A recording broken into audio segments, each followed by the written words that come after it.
All right, let's dive into the world of media buyer certifications. It can feel a little complicated, a little overwhelming, but don't worry. Today, we're going to give you a strategic guide, pretty much the map you need to navigate it all. So, let's start with the big question. In a field that basically reinvents itself every couple of months, how do you really prove that you're not just keeping up, but that you're actually leading the pack? That's the real challenge we're going to tackle. You know, every good story, every good quest needs a hero. And in our story today, that hero is the media buyer. To really get why these certifications are so important, we first have to understand the world that they live and breathe in every single day. Think about it. Media buyers are right there on the front lines of digital ads. It's a world that is constantly evolving, with new platforms popping up and consumer habits shifting on a dime. So it's not just about buying ads, it's about mastering this incredibly dynamic ecosystem. So what does a media buyer actually do? Well, they're the strategic mind behind the whole ad placement process. They're planning where the money should go, they're negotiating the best deals, and they're executing the buys to make sure a campaign doesn't just run, but that it actually hits its goals and reaches the right people. So if being a media buyer is like a quest, then certifications, well, they're the essential power-ups you pick up along the way. And trust me, they're not just shiny pieces of paper, they are real strategic advantages that show you've mastered your craft. Okay, just look at this number for a second. 86%. This one statistic, it tells you almost everything you need to know about the industry. The vast majority of agencies have a very clear preference when they're looking to hire media buyers. So that 86% of agencies, they prefer media buyers who stay educated because certifications give you real, tangible benefits. They validate your skills in a way your resume can't. They prove your expertise is actually current, which is huge. And yeah, they absolutely enhance your job prospects. Plus, you get access to a professional network. And maybe most importantly, you and your employer get confidence that you can deliver the goods. All right, so you're convinced, you get it, they matter. But which one is right for you? There are a few different paths you can take, and it's important to know that each one leads to a slightly different kind of expertise. Here's a quick breakdown of the big three. You've got the IAB, which is all about high-level strategy, perfect for programmatic specialists. Then there's Google Ads, the absolute go-to for anyone living in the world of search and display. And of course, Meta Blueprint, which is laser-focused on the tactical, hands-on execution inside the whole Meta universe. Let's look a little closer at the IAB. This is a heavyweight certification, okay? It is not for beginners.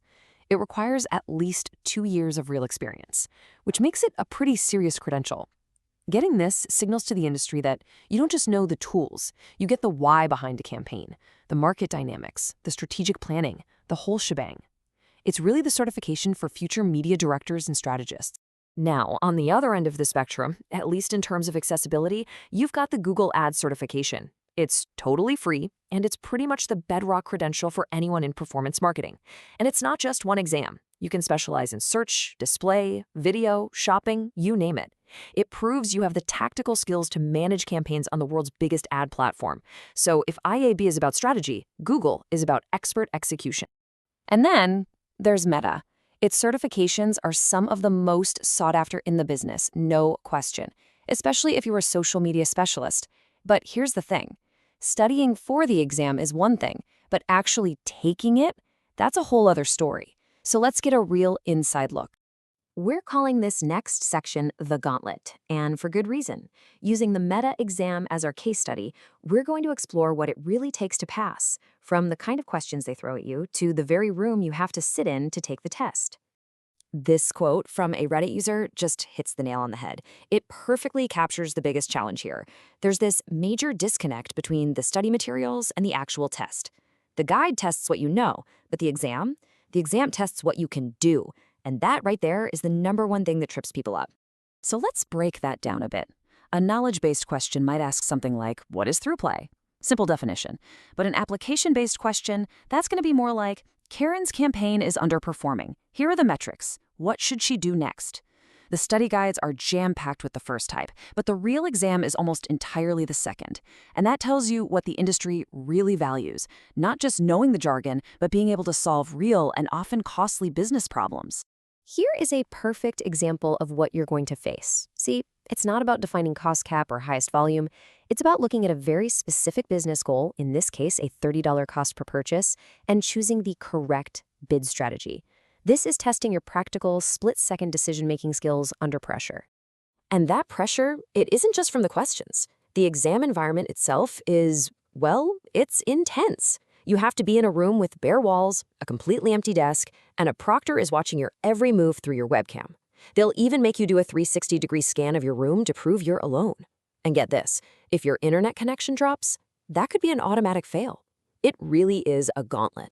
And here are the hard numbers.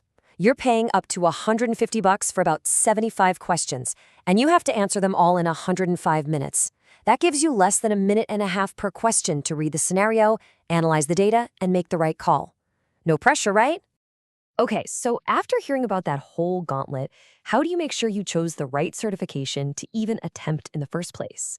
This brings us to our final section, your personal treasure map to success. Here it is, a clear 5-step framework. First, make sure the certification aligns with your specialty. Are you social, programmatic? Second, analyze what the industry is actually looking for and be honest about your own skill gaps. Third, really look at the curriculum. What does it teach? Fourth, and we've learned how important this is, prioritize programs that test practical skills. And finally, don't forget to consider the networking value. And once you've passed and earned that certification, please don't hide it. The journey isn't over. You'll get a digital badge, probably from a service like Credly.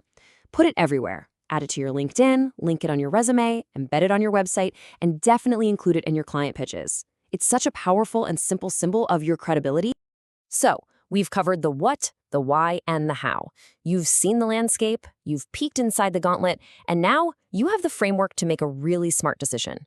The map is officially in your hands. So the only question left is, which path will you choose?